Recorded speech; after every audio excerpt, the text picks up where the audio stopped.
Hello, I'm Brigantia Blackbird of the Blackbird Grimoire. Welcome back to our series on Havamal. Today we are looking at verse 152.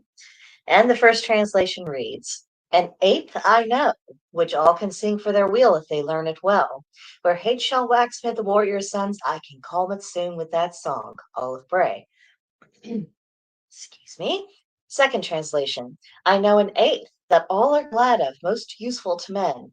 If hate fester in the heart of a warrior, it will soon calm and cure him.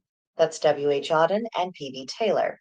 And the final translation, for the eighth I know what to all is useful to learn, where hatred grows among the sons of men, that I can quickly assuage. And that, of course, is from VikingNerd.org.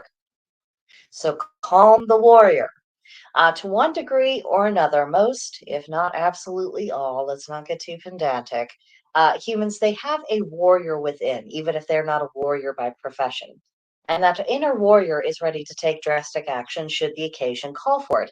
And this is a necessary human impulse because if we did not have the ability to react while under threat, if we could not defend ourselves or others, if we could not respond, if the nation was in danger, well then that's how civilizations collapse. That's how people get killed. And even if it's in a much lower stakes, the person who never stands up for themselves, that's the person who gets walked on all over. And then, there comes a time because they did not have that safety valve of dealing with conflict in the moment or when it was appropriate, they explode, usually to tragic effect. So that warrior is going to be there regardless. And it is far easier to provoke that inner warrior and fan the flames of conflict than it is to calm people down, as we have daily proof. Odin's song is one that soothes the heart and it eases tensions. That is no small thing. And I don't think it's something that we should just, read and then just not really absorb its meanings or think about the implications and just go on with their lives. Because this is the kind of song that makes the difference between literal peace or war if the song should be sung. And when it comes to conflict, it is always preferable for it to be as small as possible, involve the least amount of people possible, and to avoid kinetic warfare whenever possible. Because the cost of conflict, particularly when it becomes physical conflict, it grows exponentially. The worse the conflict gets, the longer it goes on, the more people it involves, the more toys it has at its disposal. And even the winning side of a conflict may not receive the gains they hoped for or in the amount to offset the cost. And of course, if you get to, actual literal warfare, the human cost is something that can never be repaid. You're not going to be able to just resurrect the dead. So conflict, and especially war, should never be entered into lightly.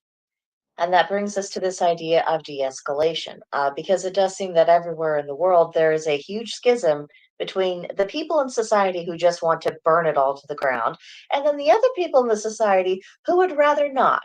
They might not think that some of the issues that the burn it to the ground people are talking about are actually issues. They might think, okay, if something is a problem, perhaps we could reform or take other measures. Maybe we don't need to, have a complete revolution of everything because revolution for some people that is a word that automatically means good in their heads, but if you look at the history of revolutions around the world, more often than not, the costs and the problems resulting from that revolution are just as bad, if not worse, than the problem it was meant to solve.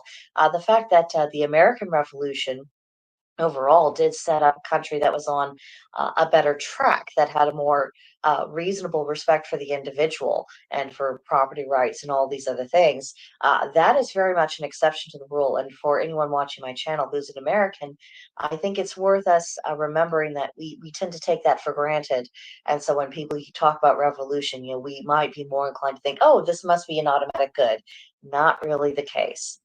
And another thing that we have to think about in terms of de escalation is that the factions that perceive an opportunity to expand their influence, their power, their wealth through conflict, they are the ones who actively stoke the problems that plague us because they think they're insulated, they think they won't be affected.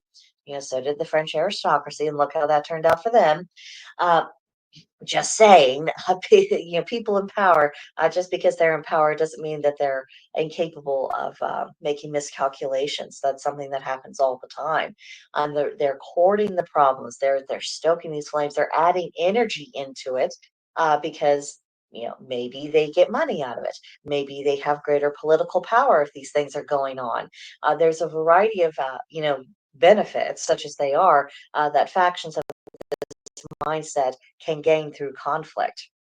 So it's no coincidence that the people of this mindset demonize anyone who's going against their agenda, anyone who's seeking peace, anyone who's saying, I don't think that the conflict they are going on about actually has anything to do with me or you or anything in our society. I think that's more so about their pocketbooks and their political goals. I don't think it's really about us. So it's worth asking ourselves whether our own attitudes, words, and actions are providing fuel to the conflict, or if we are seeking to sing the Song of Odin to de escalate where we can, because there is neither unlimited opportunities nor unlimited chances to avoid the disasters of a full scale conflict. And whether we choose to acknowledge or not, the fact remains that the energy we project into the world, particularly if it's joining a larger tide, that impacts the outcome. So, pretty sobering verse in this one, particularly given the general state of affairs that so many of us are dealing with right now. So I do encourage everyone to meditate upon this and really, really start thinking about what our interests are and which people are engaged in projects that actually are against our interests. So food for thought, food for thought. But that's what I have for you for this verse. Also today we'll be posting verse 153, so I hope you also check that out, and I will see you guys in the next one. Bye.